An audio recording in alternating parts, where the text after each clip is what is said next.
कानी बहू। किशोरी लाल जी के बेटे राघव की शादी की बात जगह जगह चल रही थी, लेकिन किशोरी लाल जी को कोई लड़की पसंद ही नहीं आती थी। और उसकी एक ही वजह थी, किशोरी लाल जी का लालची होना। उनको लड़की वालों से मोटा दहेज चाहिए था और इसी चक्कर में एक दिन वो एक बहुत पैसे वाले के घर अपने बेटे का रिश्ता लेकर पहुंचे। उस आदमी का नाम था ओम प्रकाश। देखिए किशोरी लाल जी, मेरी एक ही बेटी है और मेरी सारी संपत्ति जायदाद सब कुछ मेरी बेटी नैना का ही है।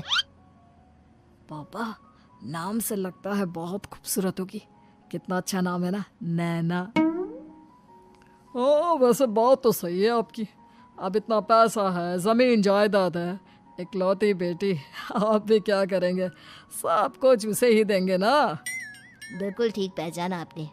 बस बेटी की शादी और सारी जायदाद उसके नाम। पापा, बिना देखे हाँ कर दीजिए ना। इतना अच्छा रिश्ता फिर कहाँ मिलेगा? माला माल हो जाएंगे हम। मैं अपनी बेटी को बुलाता हूँ।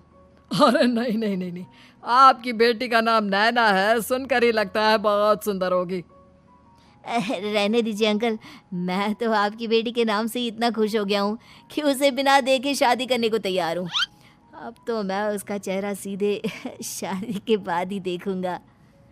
और इस तरह राघव नैना का चेहरा नहीं देखता और उससे शादी कर लेता है। शादी के बाद अपनी सुहाग रात पर जब राघव नैना का घूंघट उठाकर देखता है तो नैना की आंखें बंद थी।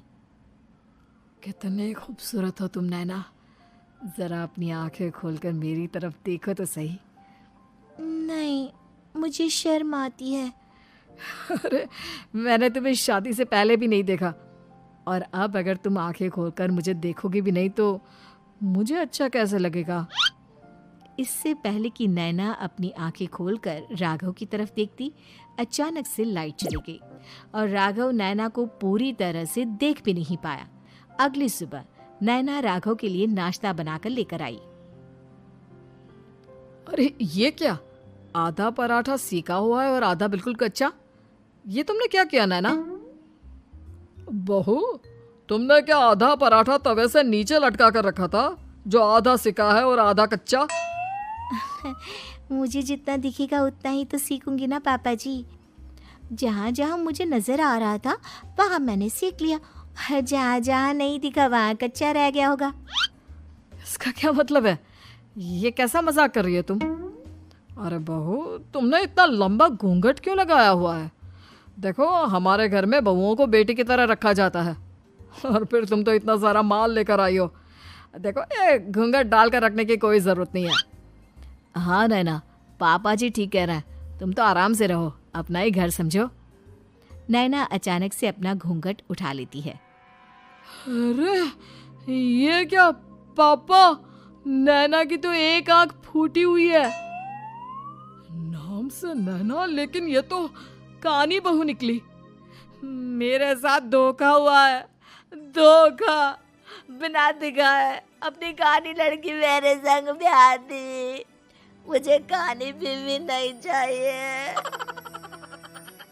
मुझे अभी ओम प्रकाश जी से बात करनी पड़ेगी। आखिर उन्होंने मेरे साथ ऐसा किया क्यों? अरे, आप लोगों ने ही तो पापा से कहा था कि आप लोग शादी से पहले मुझे देखना नहीं चाहते। अब मेरे पापा पर क्यों इल्जाम लगा रहे हैं? अरे लेकिन उन्हें बताना तो चाहिए था ना कि तुम कानी हो, एक आंख से तुम्हें दिखाई नहीं देता। किशोरी लाल और राघव नाराज होकर ओम प्रकाश को अपने घर बुलाते हैं। पापा जी, ये आपने क्या किया? शादी से पहले बताया क्यों नहीं कि नैना की आंखों में परेशानी है? अरे, आप ही ने तो लड़की देखने से मना कर दिया था। और लेकिन आप बता तो सकते थे। आपको तो हमारी बेटी की प्रॉपर्टी चाहिए थी, वो भी पूरी की पूरी। अब क्या हुआ अगर उसे आधा दिखाई देता है? प्रॉपर्टी तो आपको पूरी मिल गई ना। अरे ये क्या बात हुई? मेरी शादी प्रॉपर्टी से नहीं, आपकी बेटी से हुई है। अब ये तो पहले सोचना चाहिए था, तब तो मेरी प्रॉपर्टी देखकर तुम्हारी जुबान लप लपा रही थी। लेकिन मैं कानी लड़की को अपनी बीवी बनाकर नहीं रख सकता। पापा, कुछ करिए ना आप। हाँ, करता हूँ। देखिए ओम प्रकाश जी, आप हमारे साथ ऐसा नहीं कर सकते। और तुम देखो, अगर तुमने मेरी बेटी से शादी तोड़ी ना, तो जो भी प्रॉपर्टी मैंने तुम्हें दी है वो तो पूरी की पूरी वापस ले ही लूँगा, और आधी प्रॉपर्टी तुम्हारी भी लूँगा। अरे मेरी आधी प्रॉपर्टी भला क्यों लेंगे आप? इसलिए क्योंकि मेरी बेटी को आधा नजर आता है और उसकी नज़र अभी तक तुम्हारी आधी जायदाद पर ही पड़ी है। अब तुम उसे घर से निकालोगे तो कुछ तो लेकर जाएगी ना। और अगर हम आपकी बेटी को अपने घर की बहू बनाकर रखे तो? तो तुम्हारी पूरी प्रॉपर्टी तुम्हारी ही रहेगी, और जो मैंने तुम्हें दिया है ना, उसमें से बस मैं आधा लेकर जाऊंगा। अरे लेकिन अब आप अपनी दी हुई प्रॉपर्टी में से आधी वापस क्यों लेकर जाएंगे? अगर मैं आपकी बेटी को अपनी पत्नी बनाकर रखने को तैयार हूं तो? इसलिए ताकि भविष्य में अगर तुम मेरी बेटी को धोखा दो तो उसके पास कुछ तो रहे जो पति का हो। वैसे मेरे पास तो बहुत कुछ है, लेकिन अपने पति की कोई निशानी तो उसके पास होनी चाहिए ना। अब अगर तुमने मेरी बेटी को कहानी कहा तो तुम्हें प्रॉपर्टी भी कहानी ही मिलेगी, पूरी नहीं। जमाए राजा। किशोरी लाल और राघव समझ चुके थे कि वो बुरी तरह फंस चुके हैं और अब उनके पास वहां से निकलने का कोई चारा नहीं है। अब समझ में आया ना, लालच बुरी बला होती है। एक तो तुम्हें प्रॉपर्टी मिली, ऊपर से बीवी मिली, उसमें तुम्हें नखरे भी दिखाने हैं। आए बड़े, चुपचाप बैठो दोनों। कुछ दिनों के बाद नैना राघव की कार लेकर बाजार घूमने निकलती है और जब कार लेकर वापस आती है, ये क्या? एक तरफ से मेरी गाड़ी पूरी खराब हो चुकी है। लगता है तुमने मेरी गाड़ी को किसी दूसरी गाड़ी के साथ एक्सीडेंट किया है। अरे अरे कितना बड़ा नुकसान कर दिया तुमने बहू। वो क्या है ना पापा जी, मुझे एक आंख से दिखाई नहीं दे रहा था, सामने से गाड़ी आ रही थी। मुझे तो सिर्फ आधा ही दिखाई दिया और वो गाड़ी मेरी कार से रगड़ते हुए निकल गई। अब मैं क्या करूं बताओ?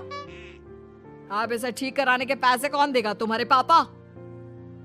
तुमने मुझसे इस तरह से बात की? अभी रुको। नैना राघव की शिकायत ओम प्रकाश को कर देती है। देखो राघव, अब जो मेरी आधी प्रॉपर्टी तुम्हारे पास थी ना, उसमें से आधी और मैं लेकर जाऊंगा, क्योंकि तुमने मेरी बेटी को डांटा।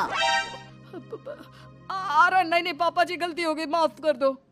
गलती की तो कोई गुंजाइश ही नहीं। अगली बार मेरी बेटी को डांटा तो बची हुई आधी में से आधी और ले जाऊंगा। लालच के चक्कर में हम दोनों ने बहुत बड़ी गलती कर दी बेटा। एक तो तुम्हें कानी बहू मिली और ऊपर से जो माल मिला वो भी काना। इस तरह राघव की हर एक गलती पर ओम प्रकाश उसकी प्रॉपर्टी का आधा आधा हिस्सा लेकर अपना सारा माल वापस ले गया और राघव को कानी बीवी से काम चलाना पड़ा। भाई लालच वाकई में बुरी बला है।